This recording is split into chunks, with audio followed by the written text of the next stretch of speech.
Iran ইসরায়েলের মধ্যে চলমান সংঘাত ক্রমেই উদ্বেগজনক রূপ নিচ্ছে। ইসরায়েলি ক্ষেপণাস্ত্র হামলায় এখন পর্যন্ত ইরানে 200 জনের বেশি এবং ইসরায়েলে অন্তত 25 জন নিহত হওয়ার খবর নিশ্চিত করেছে আন্তর্জাতিক বিভিন্ন সংবাদ মাধ্যম। এমন পরিস্থিতিতে তেহরানে অবস্থিত বাংলাদেশ দূতাবাস প্রবাসী বাংলাদেশি শিক্ষার্থী ও পেশাজীবীদের নিরাপত্তা নিয়ে গভীর উদ্বেগ প্রকাশ করেছে বাংলাদেশ সরকার।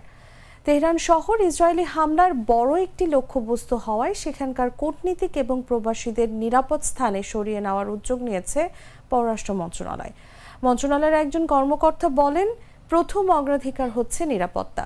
তেহরানে অবস্থান ঝুঁকিপূর্ণ হলে সেখান থেকে সরে যাওয়াই হবে যৌক্তিক পদক্ষেপ। বর্তমানে তেহরানে বাংলাদেশের রাষ্ট্রদূত, 2 জন কূটনৈতিক কর্মকর্তা, 5 জন কর্মচারী এবং তাদের পরিবারের সদস্য সহ প্রায় 40 জন রয়েছেন।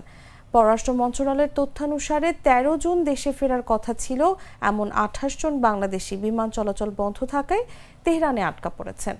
সব মিলিয়ে তেহরান শহরে বাংলাদেশি নাগরিকদের সংখ্যা বর্তমানে শতাধিক বলে জানা গেছে। ইরানের অন্যান্য অঞ্চলে প্রায় 600 জন বাংলাদেশি রয়েছেন, যারা গত 30 বছরেরও বেশি সময় ধরে সেখানে বসবাস করছেন। এদের অনেকে স্থানীয়ভাবে বিবাহিত ও স্থায়ী বাসিন্দা। এছাড়া প্রায় 800 জন বাংলাদেশি 10 বছরের বেশি সময় ধরে অবৈধভাবে ইরানে অবস্থান করছেন এবং বিভিন্ন খাতে শ্রমিক হিসেবে কর্মরত। বর্তমানে 200 জনের মতো বাংলাদেশি শিক্ষার্থী ইরানের বিভিন্ন উচ্চ শিক্ষা প্রতিষ্ঠানে অধ্যয়নরত।